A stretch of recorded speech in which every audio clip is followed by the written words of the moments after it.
Une fois que j'ai une page HTML, je sais que je peux modifier son contenu. Donc, on a vu qu'il y a différentes balises qui nous permettent de préparer un squelette. Donc, on peut voir le contenu. Donc, si je fais un refresh, j'ai modifié le contenu de ma page web. Donc, en fait, ici, j'aimerais ajouter du style pour que ma page web soit plus belle. Alors, le style d'une page web se fait à travers ce qu'on appelle CSS, donc Cascading Style Sheet. Donc, juste pour vous donner un exemple, si j'utilise l'exemple qui est là, je peux aller choisir. Donc, vous remarquez que le code paraît un peu différent. Donc, j'ai la balise d'ouverture style et la balise de fermeture style.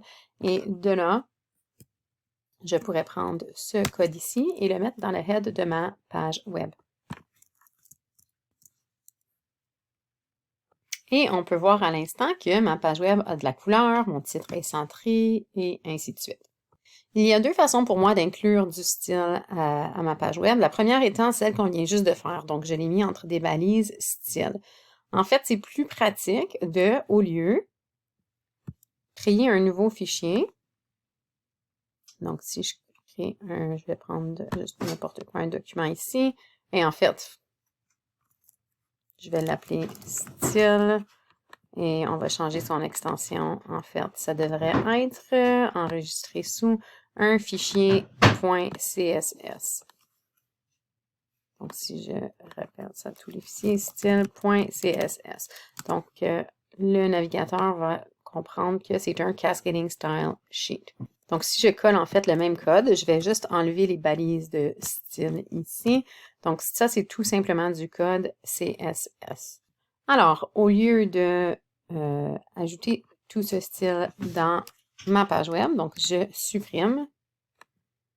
Alors, si je me dirige à CSS How To, on peut voir, en fait, il nous montre les différentes façons d'ajouter. Donc, ce qu'on vient de faire, c'est de le mettre inline. Donc, ce que je veux faire maintenant, si je veux l'insérer en tant que fichier, je peux tout simplement ajouter cette ligne de code qui dit à ma page d'aller chercher mon fichier. Donc, je vais juste sauvegarder mon fichier style.css. Je retourne dans mon index et ici, je vais juste aller, donc moi, je ne l'avais pas appelé MyStyle, mais je l'avais appelé Style. J'aurais pu l'appeler n'importe quoi.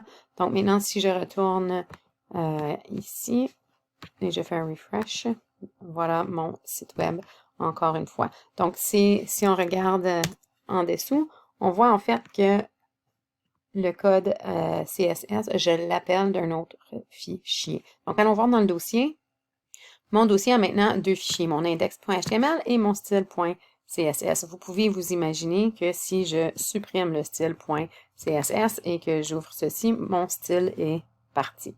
Alors, au lieu de à chaque fois créer mon propre CSS, c'est parfois utile de commencer à partir de ce qu'on appelle un framework. Il y a plusieurs différents frameworks. Celui avec lequel je vais travailler, c'est w3.css. Donc, si je me dirige à w3.css, Web Building, et je regarde Web CSS, en fait, je peux tout simplement ajouter ce code au lieu. Donc, si je prends ma page et je remplace ma ligne de code par ceci. En fait, ce que je suis en train de dire, c'est d'aller chercher du code CSS qui, en fait, est déjà créé pour moi. Donc, j'ai pas besoin de réfléchir à tout ça. Et en fait, si on va regarder directement, donc je vais juste taper l'adresse web. Ici, on peut voir que c'est plein de code CSS qui a déjà tout été réfléchi pour nous.